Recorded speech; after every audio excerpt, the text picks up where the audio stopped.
చెప్తున్నాను, శ్రద్ధగా వినండి. అయితే పూర్వము కాశీ నగరం లోపల ఒక బ్రాహ్మణుడు ఉండేవాడట. మరి భగవంతుడు బ్రాహ్మణుడి యొక్క ప్రియుడు. మరి అటువంటి ఆ బ్రాహ్మణుడికి విపరీతమైనటువంటి కష్టాలు సంభవించి ఇల్లు తిరుగుతూ భిక్షాటన అనేటువంటి చేస్తున్నాడు.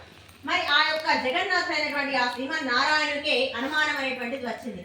మరి నాకు పూజలు చేసేటువంటి నీకు ఇటువంటి దుర్భరమైనటువంటి పరిస్థితి ఎందులకు వచ్చిందయ్యా, అసలు నీ యొక్క కష్టాలను తొలగించేటువంటి ఉపాయం నేను నీకు సెలవిస్తాను అని చెప్పి ఆ యొక్క శ్రీమన్నారాయణుడే ఒక వృద్ధ బ్రాహ్మణుడి రూపంలో పలిగా అక్కడికి వచ్చేసి ఆ బ్రాహ్మణ్ణి ప్రశ్నిస్తున్నాడట. మరి నువ్వు వేదాలు పురాణాలు ఇతిహాసాలు చదువుకున్నావు కదా, మరి నీకు ఇటువంటి కష్టమైనటువంటి పరిస్థితి ఎందులకు వచ్చిందయ్యా అని ప్రశ్నించాడు. అందులోకి ఆ బ్రాహ్మణుడు, నేను ఇప్పుడు కాదు, నేను పుట్టుక నుంచే భిక్షాటనతో జీవనాన్ని కొనసాగిస్తున్నాను.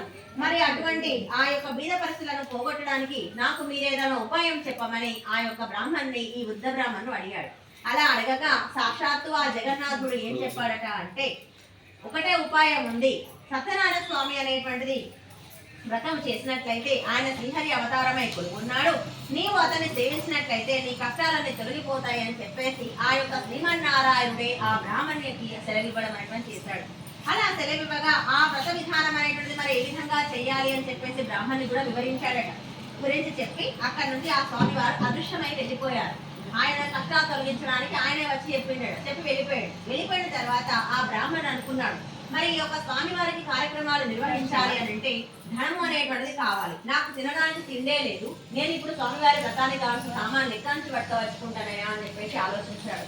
అలా ఆలోచిస్తూ ఆలోచిస్తూ ఆ యొక్క స్వామివారినే మనసులో తలుచుకుంటూ ఆయన ఏమనుకున్నాడట అంటే, ఈ రోజు నేను భిక్షాటన చేయడానికి వెళ్తాను.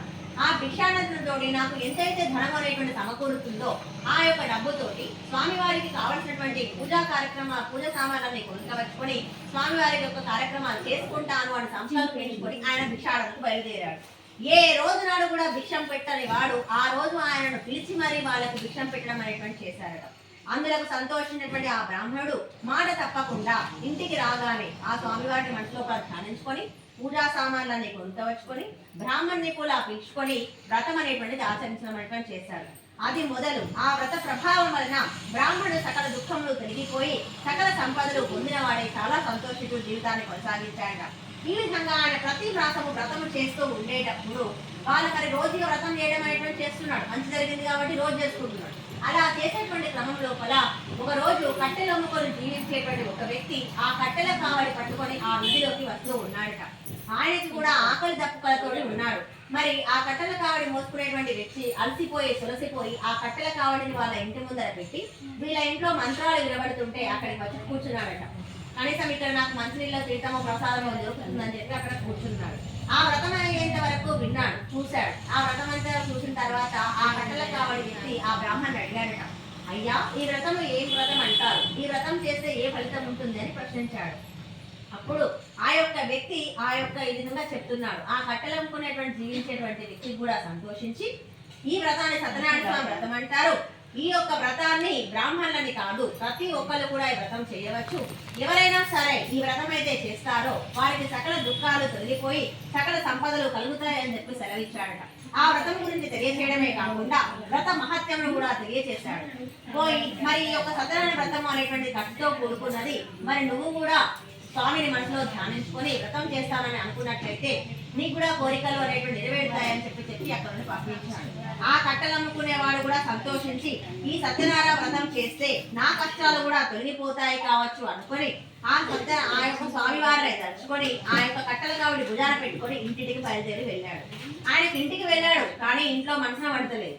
మరి ఆ యొక్క బ్రాహ్మణుడు కూడా ఇలాగే కష్టాలు అనుభవిస్తూ సుఖాలను పొందుతున్నాడు కదా, మరి నేను కూడా స్వామివారి యొక్క వ్రతం చేసినట్లయితే నాకు కూడా మంచి జరుగుతుంది కదా అని ఆలోచించుకొని ఆ సత్యనారాయణ స్వామి వ్రతాన్ని నేను రేపొద్దున ఈ పుల్లలమ్మగా ఎంత డబ్బు అయితే వస్తుందో అంత ధనముతోటి స్వామివారి కార్యక్రమాన్ని నిర్వహిస్తానని చెప్పేసి మనసులో ధ్యానించుకున్నాడు.